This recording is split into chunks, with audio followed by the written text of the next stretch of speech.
Hello বন্ধুরা, এটা হলো জামাই ষষ্ঠীর ভিডিও। মায়ের বাড়িতে গেছিলাম জামাই ষষ্ঠী করতে, কিন্তু এত নেটের প্রবলেম ছিল ভিডিও ঠিকঠাক মতো দিতে পারিনি, ওই জন্য 2 দিন লেট হয়ে গেল। তো আমরা দেখো সকাল সকাল স্নান ধান সেরে পূজার জিনিসপত্র নিয়ে, এইটা হচ্ছে আমাদের ষষ্ঠীতলা বা বারোয়ারিতলা। তো এখানে মা আমি চলে এসেছে, এই যে মা এখানে বসে গেছে, দাঁড়াতে পারছে না। তো এখানেই আমরা যেটা ষষ্ঠী পুজোর নিয়ম আর কি, সেই নিয়মটা সেরে ঘরে ফিরবো। আর তোমাদের কীরকম করে তোমরা কি করলে একটু কমেন্ট করে জানিও। তো চলো বন্ধুরা, তোমরা ভিডিওটা দেখতে থাকো। আমি টুকটুক করে যতটুকু পারবো একটু শেয়ার করব। তোমাদের দাদাভাই তো আসার কথা আছে, কারণ আমরা তো আলাদাভাবে এসেছি, আমরা কলকাতা থেকে এসেছি আর ও আসবে গ্রাম থেকে। তো এই যে দেখো, আমি পুজো দিয়ে আসার পরে দেখছি ও চলে এসেছে। এই যে দেখো বন্ধুরা, আপনাদের জামাইকে দেখুন কেমন লাগছে অবস্থায়, কিন্তু একটু কমেন্ট করো। গরিব শ্বশুরের গরিব জামাই এটা। গরিব শ্বশুরের এটা হচ্ছে গরিব জামাই, আর এই যে বড় লোকই মেয়ে। তাই হচ্ছে এটা। আর এই যে দেখো, এটা হচ্ছে বড় লোক নাতনি, এটা বড় লোক, হ্যাঁ। আমরা সব গরিব সাপোর্ট। তো যাই হোক, পাঞ্জাবিটা তো দেখো কত সুন্দর লাগছে ওকে এই ড্রেসে। তো একটু ওঠো, উঠে দাঁড়াও। জামাই সেজে বাবা হাজির, হ্যাঁ, করা দ্রিজা গানটা। উপহার কি কি পাবে লিস্ট করেছে, জামাই সেজে বাবা হাজির হয়েছে, উপহার কি কি পাবে লিস্ট করেছে। ভালো লাগছে না? তো দেখো, এই তো জামাই, এই যে জামাই চলে এসছেন। আর এই যে জামাইয়ের শাশুড়ি মা এখন চিড়ে চালছে। এখন আমাদের হচ্ছে নিয়ম, আজকে রান্নাবান্না আগেকার দিনে করতো না, কিন্তু এখনকার জামাইরা তো ওইসব জিনিসে অভ্যস্ত নয়। এখনকার জামাইরা হচ্ছে একটু স্বাস্থ্য সচেতন। তো এই যে মা এখানে অনেক কিছু সাজিয়েছে, কিন্তু যদিও এর মধ্যে হয়তো সামান্য মুখে দেওয়া মাত্র দেবে, কারণ ও ভাত ছাড়া পছন্দ করে না।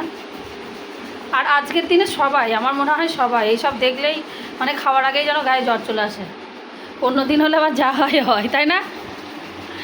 যে কোনো একটা স্পেশাল দিনেই দেখবে যে ঠিক ওই রকমটাই হয়। আর আজকে হচ্ছে জামাইকে বেশি সুন্দর লাগছে না মেয়েকে সুন্দর লাগছে, এটা তোমরা কমেন্ট করে জানিও।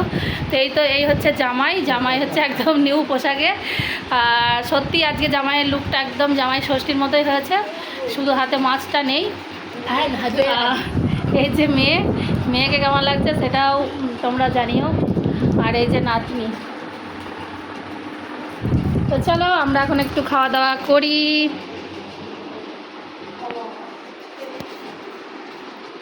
তো দেখো, আমার মায়ের জামাই চলে এসেছে আর মা এখানে ষষ্ঠী করছে।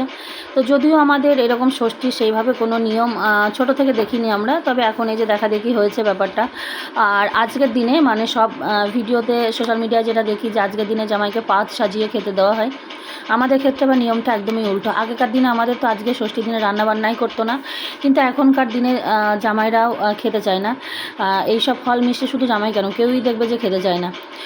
তো সেই জন্য মা সিদ্ধ ভাত কি নিরামিষ রান্না করে, তো শুধু নামমাত্র যেটুকু দেওয়া হয় আর কি। আর ও এমনিতেই পছন্দ করে না। অনেকে হয় না, আমি যেরকম কি দই চিড়ে টিড়ে খেতে একটু পছন্দ করি, কিন্তু ও এমনিতেই পছন্দ করে না।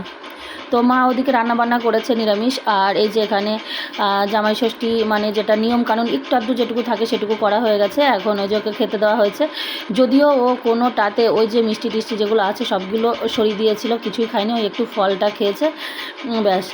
আর এইটা হলো আমাদের নিয়ম। আমাদের যে খাওয়া দাওয়ার ব্যাপারটা সেটা হচ্ছে পরের দিন হয়। আর আমাদের মায়েরা বা মেয়েরা, আমরা যারা মা হয়ে যায় তারা তো জানো যে ষষ্ঠীর দিন আমাদের খেতে নেই। অনেকদের দেখি খাই, এই সোশ্যাল মিডিয়াতে দেখি, কিন্তু আমাদের খেতে নেই। মানে সন্তানের মঙ্গল কামনায় আমাদের উপোস থাকে। তো ভাতের জিনিস খাই না, চিড়ে মুড়ি মুরকি লুচি এইসবই খাওয়া হয় আর কি। আজকে তো আমাদের ভাত খেতে নেই মায়েদের। দুপুরে ষষ্ঠী করে এসে ফল টল মিষ্টি চিড়ে দই এসব খেয়েছিলাম, তারপরে ঘুমিয়েছি। মা লুচি করলো আর এই যে সাদা আলুর তরকারি, এটাই এখন খাবো, খেয়ে একটু বেরোবো। সারাদিন ঘরে আছি তো, আর গরম, বাইরে ঘুরতে খুব ভালো লাগে। আর দেখি কিছু কেনাকাটা আছে, যদি সুযোগ সুবিধা হয় করবো, আর না হলে ঘুরে বাড়ি।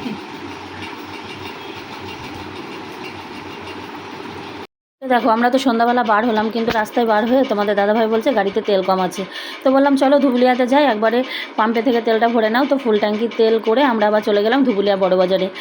বড়বাজারে ভাবলাম ওই যে কিছু কেনাকাটা করব, কারণ আমরা দুজন তো দুই দিক থেকে এসেছি, সেইভাবে জামাইষষ্ঠী উপলক্ষে আমাদের কেনাকাটা কিচ্ছু হয়নি। তো যাই দোকানে কি পাই দেখি। আর অবশ্যই আমি যেহেতু অন্যজনকে দিচ্ছি না, আর দেখানোর ব্যাপারটা নেই, আমি আমার মাকে বাবাকে দেবো। আমার মা বাবার সংসারে কিংবা জীবনে যতটুকু জিনিস প্রয়োজন, যেটা এখন খুব জরুরি, সেই জিনিসটুকুই আমি দেওয়ার চেষ্টা করি সবসময়। যে ওই কারণ এটা আমার মাকে দেবো, আমার মাকে দেওয়ার জন্য দেখানোর কিছু ব্যাপার নেই। তবে এখানে এসে খুব সুন্দর সুন্দর নাইটি দেখছিলাম, এত সুন্দর নাইটি রাখছিল দেখতে, কিন্তু হাইটটা খুবই শর্ট মানে নাইটির। তো আমার যেহেতু হাইটটা একটু বেশি, আর সুতি নাইটি দেখবে ধোয়ার পরে অনেকটা কমে যায়, তো আমি আর নিতে পারিনি, খুব মন খারাপ করছে। তো ধুবুলিয়া থেকে আমি একটা শাড়ি নিয়েছি, ছাপা শাড়ি, একটু দাম বেশি, যেটা মা কোথাও গিয়ে পরতে পারবে। আর এই যে তারপরে চলে এসেছি আমাদের রাজাপুরের দোকানে, আমাদের পাশের গ্রামে। তো এখান থেকেও মায়ের জন্য একটা শাড়ি নিয়েছি, মানে দুটো টোটালে ছাপা শাড়ি নিয়েছি, একটা একটু বেশি দামের, একটা একটু কম দামে, যেটা মা রেগুলার পরতে পারবে, আর একটা কোথাও গেলে একটু পরবে। মায়ের জন্য দুটো ব্লাউজ নিয়েছি, সায়া নিয়েছি একটা, আর বাবার জন্যও নিয়েছি গেঞ্জি, একটা প্যান্ট। আর আমার একটা ছোট্ট ভাইপো আছে, ওকে পুজোতেও কিছু দিতে পারিনি, তো সেই জন্য ওর জন্য একটা জামা নিয়েছি। মানে ওই বললাম না, দেখানোর ব্যাপার নয়, কারণ আমি তো অন্যজনকে দিচ্ছি না, আমার মায়ের যতটুকু প্রয়োজন, যেটা দিলে এখন মায়ের সুবিধা হবে, এখনকার পরিস্থিতিটা একটু মানে ঠিক হবে, সেই অনুযায়ী আমি মাকে দেওয়ার চেষ্টা করি সব সময়ই। তো এইবার এই যে দুটো শাড়ি দিলাম মায়ের, এখন যাই হোক অনেকটা ভালো হবে। মা মানে ছাপা শাড়িটা যেটা রেগুলার ইউজে সেটা পরতে পারবে, এমনি কোথাও গেলে পরতে পারবে। এবার আমি না দিলে যে পরতে পারবে না সেটা কোনো ব্যাপার নয়, তবে আমি আমার মায়ের যেটুকু প্রয়োজন সেই অনুযায়ী দিলাম। তারপরেও আমরা একটা ছাপা শাড়ি নিয়েছি, আমি একটা নাইটিও নিয়েছি, আর এই যে বাড়ি চলে এসেছি। তারপরে বার হয়েছিলাম আমরা, তো গিয়েছিলাম আমরা ধুবুলিয়ায়, গাড়ির তেল ছিল না, পাম্পে গিয়েছিলাম, ওখান থেকে ফুল ট্যাঙ্কি তেল করে দিয়ে চলে গেছিলাম ধুবুলিয়া বাজারে, ওখানে একটু কেনাকাটা করেছি সামান্য। তারপর আবার ওখান থেকে এসে চলে এসেছি আমাদের এখানে রাজাপুর, আমাদের গ্রামের পাশে। তো সেখান থেকে আবার কিছু কেনাকাটা করেছি, করে এখন আমরা বাজে 10:30, ঘরে ঢুকলাম। এখন ফ্রেশ হয়ে খাওয়া দাওয়া করবো, প্রচুর খিদে পেয়েছি।